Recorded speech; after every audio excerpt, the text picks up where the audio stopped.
Kita menuju ke kawasan apa? Makam sepuh.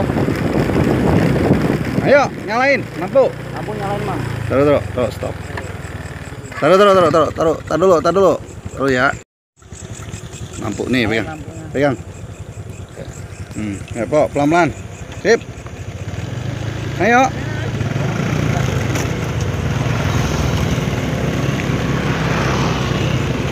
Bismillahirrahmanirrahim.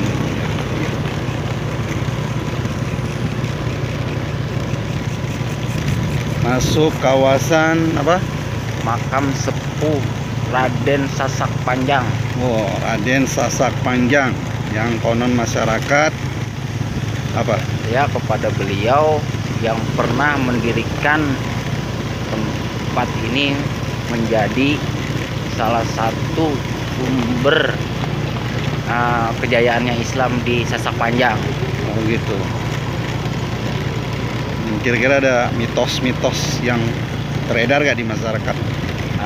Kebanyakan mitos yang ada di sini yaitu tadi mereka meyakini makam ini bisa dibilang setiap punya masalah bisa menyelesaikan masalah gitu. Ya kita nggak tahu. Coba kita lihat saja nanti di sini. Tapi banyak gak yang ziarah di sini? Ya hampir satu kampung di tempat ini hampir semua percaya bahwa Mbah Sasak Panjang ini bisa membantunya gitu. Padahal ya kita nggak tahu dah, wallahu alam bisawab. Apa yang ada di sini ya nanti mungkin ada, ya kita lihat saja sendiri. Ini kira-kira berapa dari luar itu berapa ini?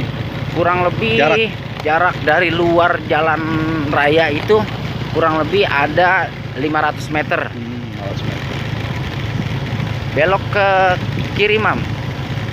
Kanan. Kanan kiri nih. Kanan. Nah. Ya. Terus non tempat ini ya lumayan agak ekstrim, agak serem juga lah kalau dibilang ya. Ya, kita bismillah dengan izin kepada Allah Subhanahu wa taala. Tidak ada keinginan atau niat yang buruk dan jahat.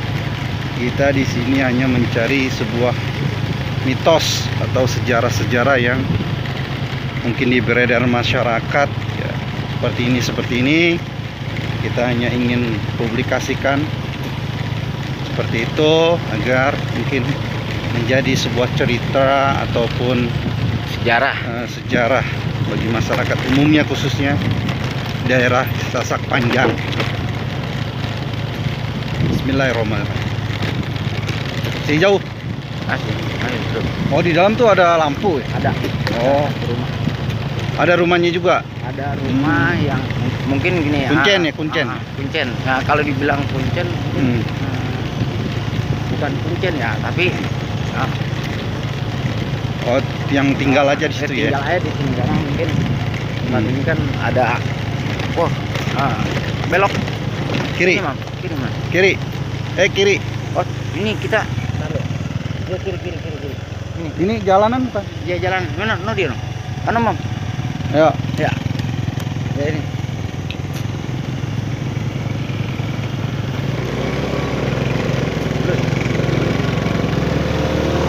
Wah, kita melewati kebun nih.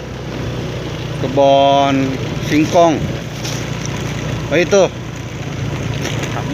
Oh, ini saung ya. Saung. Oh. Ada yang tinggal gak? Ada yang tinggal di situ? Hah? Ya, belok. Nah, ini kiri makam. Kanan? Ini makamnya. Oh, ini makam. Op. Udah mulai rapi. Nyalain aja. Di syutingnya? Hah? Ke dalam. Terangin. Nyalain lampunya. Nah, ini kita sudah sampai di makamnya beliau. Assalamualaikum ya ahlal kubur. Assalamualaikum. Ya ahlad diyar. Allahumma sholli ala Muhammad wa ala alihi wa sahbihi wa barik wasallam. Coba senteran.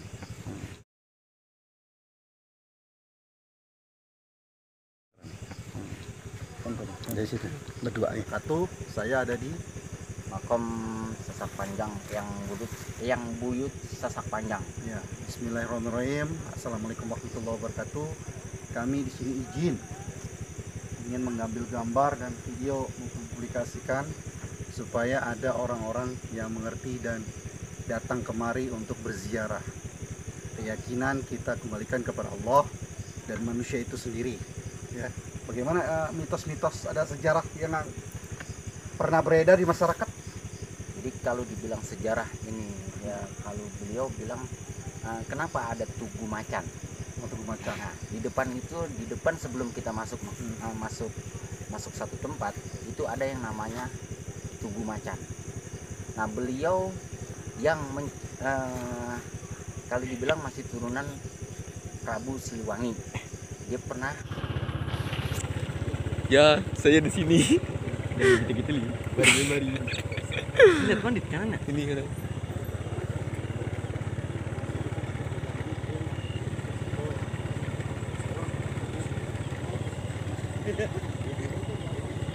Center belakangnya juga nih. Belakang kalau sudah di. Assalam. Kelihatan nggak? Ada Ustaz. Alhamdulillah tuh tidur, jangan begitu kalau begitu. Iya.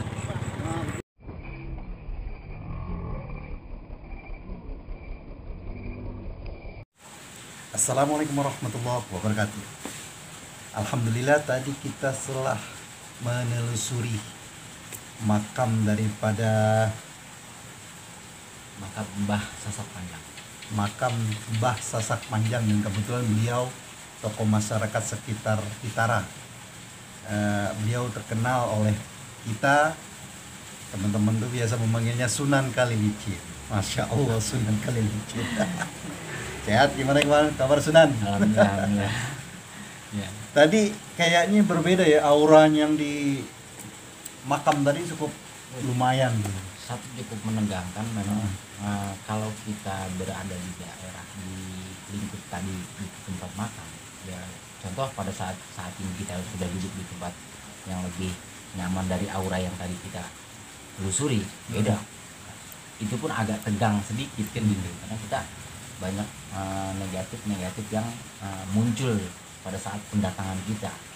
Sebenarnya pada saat kita datang itu dia udah berkumpul. Itu kan memang lingkupnya makam itu konon ya konon katanya banyak macannya. Karena memang di situ terkenal ya, kalau mungkin kalau di Depok itu terkenalnya Tugu Macan. Oh, Tugu Macan. Ada tugunya? Ada Tugu Macan. Jadi ya memang tadi agak berbeda kan. Mungkin Ustadz juga merasakan. Kalau saya merasakan tadi ada macan-macan gitu kan. Mungkin macan yang bagaimana saya nggak tahu juga. Tapi kayaknya ada ngaung-ngaungan sedikit gitu, suara-suara seperti itu. Tapi mudah-mudahan tadi kita rekam ada sosok-sosok ataupun penampakan berupa sosok macan gitu, mudah-mudahan. Nanti kita edit atau kita lihat gitu.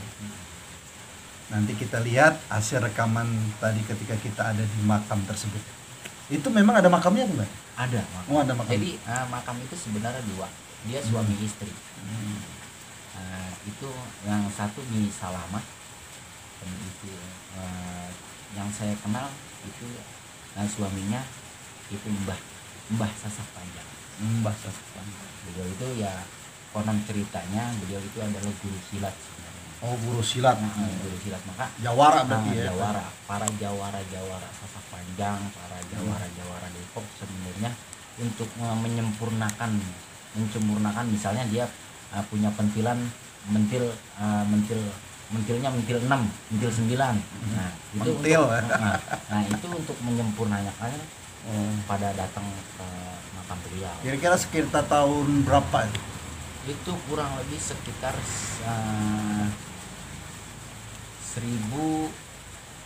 1987. Beliau masih aktif dalam membina para pemencak silat. Karena memang kan di situ banyak ada perigi, ada panggulan, ada bedahan. Jadi para pemain lenong. Iya, lenong. Tawi ya.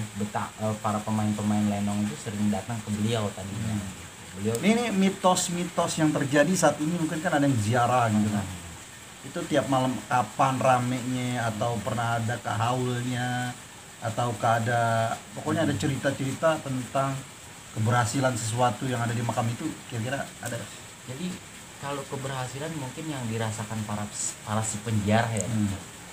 Para si penjara itu ya kita nggak tahu kenapa, ya kita gini karena namanya mitos ya kan. Tapi si penjara itu kenapa dia sering melakukan sering jarak situ, mungkin sudah dapat hasil ya kan, sudah dapat hasil, terkadang kan lupa akan kembali lagi ke tempat hasil yang dia dapat. Tatkala dia kembali, kebanyakan orang di penjara itu kebanyakan malam Jumat sama malam Rabu. Kenapa malam Rabu? Dulu beliau kalau mengisi itu, kalau dibilang ngisi para anak muridnya itu di malam Jumat. Kalau hari Rabu itu untuk pengasihannya. Oh, pengasihan. Pengasihan Penggemblengan. Nah, penggemblengan. Jadi penggemblengannya di malam Rabu. Untuk penyempurnaan di malam Jumat. Tapi belum ada tanda cagar budaya belum ya? Belum. Kenapa tidak dibikin cagar budaya? Karena beliau memang bukan orang terkenal, atau mungkin bukan terkenal seperti para wali, karena beliau cuma terkenal sebagai jawara. Oh, jawara. Sesepuh di situ. Yang ditakutkan sama warga selingkungan di situ. Maka orang mempercayai beliau itu, jadi hanya sekitar orang Sesak Panjang, tapi banyak para pesilat seperti di kita terkenal itu daerah Jakarta itu apa namanya kan, kalau tempat kita belanja kembang-kembang itu daerah mana? Rawabelong. Nah, Rawabelong itu kebanyakan dari Rawabelong sering yang jarah ke situ. Setahu saya yang datang jarah itu orang yang para jawara lah. Oh, jawara juga. Iya, para jawara jadi gitu. Jadi mungkin beliau itu ya satulah, mungkin guru di atas gurunya para jawara. Iya. Jawara yang ada di Depok. Mungkin demikian dari pembicaraan kami. Mudah-mudahan ada suatu pelajaran yang bisa dipetik dan yang hikmahnya tentang makam Mbah Sasak Panjang yang ada di daerah Pitara ya. Depok, masuk Jawa Barat. Jawa Barat. Bogor nggak? Bogor. Termasuknya di Bogor sebenarnya. Itu perbatasan Bogor kan. Antara Depok sama Bogor. Jadi kalau dibilang kenapa itu adanya dia sebenarnya kalau kita pikirkan tadi perjalanan kita tadi antara Depok sama Bogor itu kita berada di tengah tadi. Oh, jadi perbatasan. Jadi kalau dia mau ke Depok, dia mampir di tengah-tengah itu tadi. Iya. Mudah-mudahan kita berjumpa lagi bersama kami Zumro TV dalam acara Jejak Si Kubro. Wassalamualaikum warahmatullahi wabarakatuh. Assalamualaikum warahmatullahi wabarakatuh. Saya tadi mengikuti jejak si Kubro, dan saya tadi melihat sesuatu yang terlalu mistis, seperti ada mata harimau atau mata kucing di kuburan dari Mbah Sasak Panjang. Ya sudah, sekian. Wassalamualaikum warahmatullahi wabarakatuh. Assalamualaikum warahmatullahi wabarakatuh. Ya, saya tadi mengikuti jejak-jejak berpetualang dan saya merasakan energi yang luar biasa di tempat itu. Karena energi mistis-mistisnya itu masih sangat terasa lah. Dengan adanya suara-suara yang ya tidak tahu lah suara apa itu. Kayak Tadi berani apa takut? Ya lumayan sih ada rasa-rasa takut gimana gitu.